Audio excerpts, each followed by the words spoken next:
اللهم صل على محمد وعلى آل محمد. السلام عليكم ورحمة الله وبركاته. پێم خۆشە لەم بەرنامە پیرۆزە و مبارەکەیە لە خزمەت جەنابتانە بم بەرنامەی لالەی ئامۆژگاری.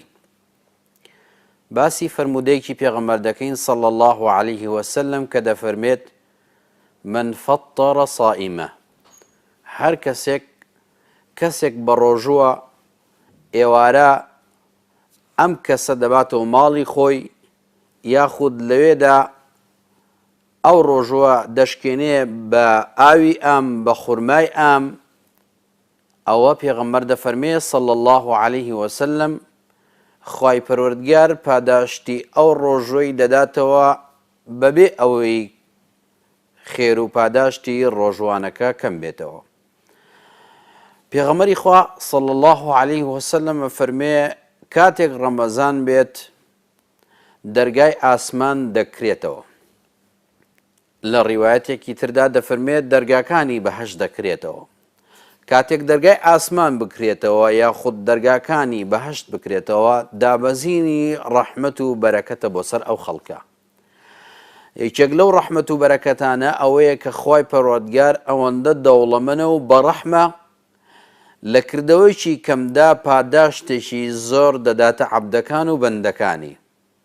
کەسێک لە بەیانیەوە بە ڕۆژووە کە خێر و پاداشتێکی زۆر گەورەی هەیە کە پێغەمبەری خوا صلی الله عليه وسلم فەرمێت هەر کەسێک بە ڕۆژوو بێت ئەو ڕۆژە بمرێ ئەوە من ختم له بصيام يوم دخل الجنة، بمرێت خوای گەورە ئیخاتە بەهەشتەوە.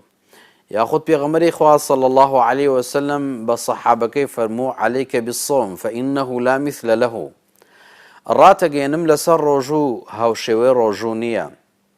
وخوای پەروەردگارە فەرمێ والصائمين والصائمات، لە ئاخیرا فەرمێ أعد الله لهم مغفرة وأجرا عظيما، خوای گەورە لێیان خۆش دەبێ و پاداشتێکی زۆر گەورەی بۆیان داناوە کە بەهەشتە و ناش بڕێتەوە.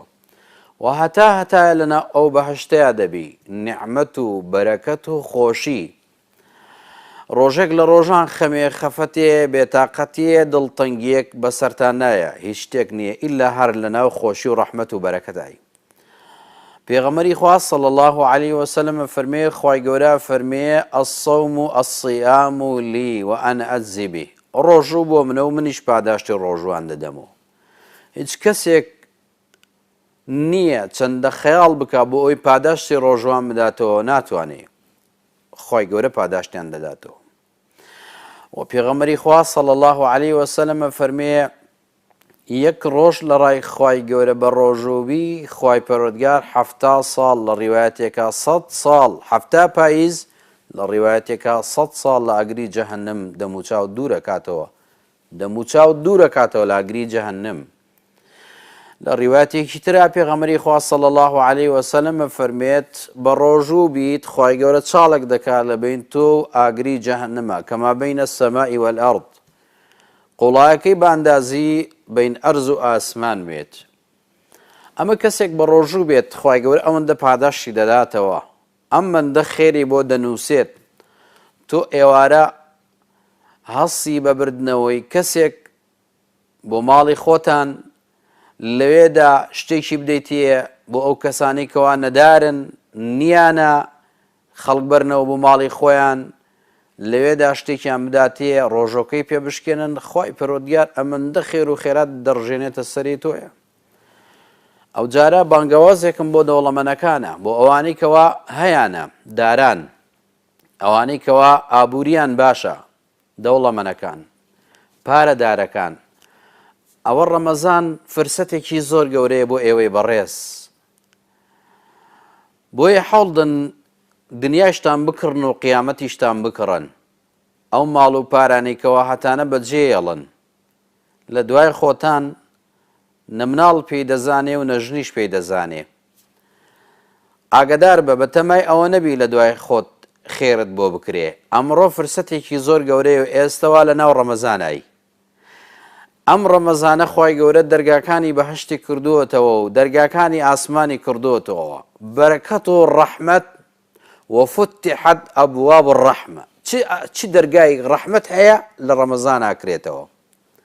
بۆیە فرسەتێکی زۆر گەورەیە بەڕێزەکەم دەوڵەمەنەکان پارەدارەکان ئەمڕۆ بۆ ئەوەی کەوا قیامەت بۆ خۆتان بکڕن، بەهەشت بۆ خۆتان بکڕن.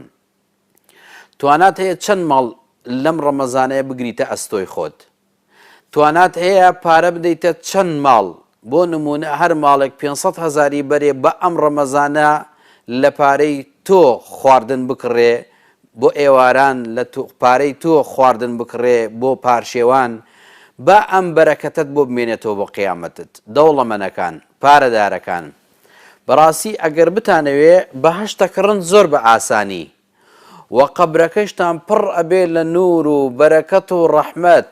الله لەو خۆشیە، لەو بەرەکەتە، لەو ڕەحمەتە.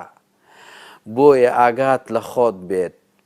حەز ئەەکەم بەیەکەوە بڕۆین، وەرە لەگەڵما بەیەکەوە ڕۆین تا قەبرستان، با بچین لە دیار ئەم قەبرانە ئەمە فڵان کەسە کە کۆمپانیای هەبوو مرد و ئێستا ها لە ناو قەبرەکەیە، ئەمە فڵان کەسە بە فەردە دۆلاری هەبوو، ئەوخۆ ئەوە تا لە ناو قەبرەکەیە، ئەوە فڵان کەسە چی مڵک و دارایی هەبوو، چی سیارەی هەبوو، مەعرەزی هەبوو، نازام چی هەبوو، ئەمەندە دەوڵەمەند بۆ ئێستا مردووە. دڵنیاش دەکەمەوە تۆش دەمریت و ڕدەڕۆی بۆ ناو ئەو قەبرە. بەڵام ئایا چیت خڕ کردەوە بۆ ناو قەبرەکەت؟ گرنگەوەیە کەوا بیرێک لە قیامەتی خۆمان بکەینەوە. پێغەمبەری خوا صلی الله عليه وسلم فەرمێت هەر کەسێ فتار بە ڕۆژوانێ بکاتەوە، خۆی گەورە پاداشتی ئەو ڕۆژۆی بۆ دەنووسێت بەبێ ئەوەی لە پاداشتی ڕۆژوانەکە خۆی کەم بێتەوە.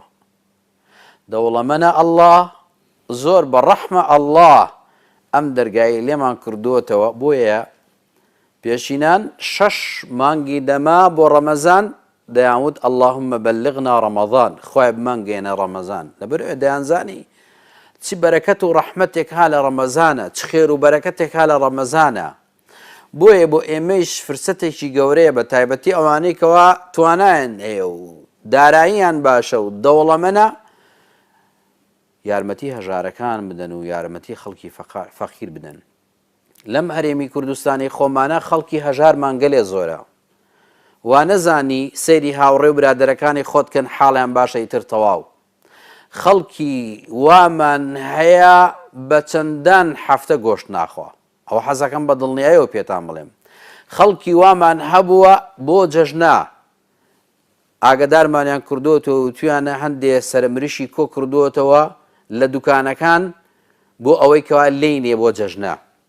بەڕێزەکەم خەڵکمان هەیە زۆر هەژارە، زۆر نەدارە، زۆر فەقیرە، مناڵی بێباوکمان زۆرە، خەڵکی نەدار و فەقیرمان زۆرە.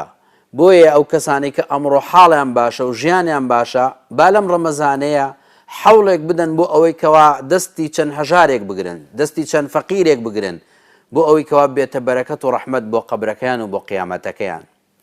خۆشەویستانم، ئازیزانم، بەڕێزانم، مانگی ڕەمەزان مانگی ڕەحمەت و بەرەکەتە، مانگی لێ خۆشبوونی ئەڵڵایە بۆ عەبدەکانی.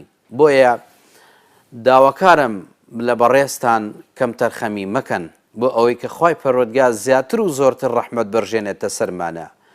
یا الله داوات لێ ئەەکەم بئەسمائیکە الحوسنا وصفاتیکە العولا، لێمان خۆش بە، لێمان ڕازی بە، ڕەحمەت و بەرەکەت بڕژێنە سەرمانە. یا الله بئەسمائیکە الحوسنا وصفاتیکە العولا، ڕۆژەکانمان لێ قبول کە، تەراویحەکانمان لێ قبول کە.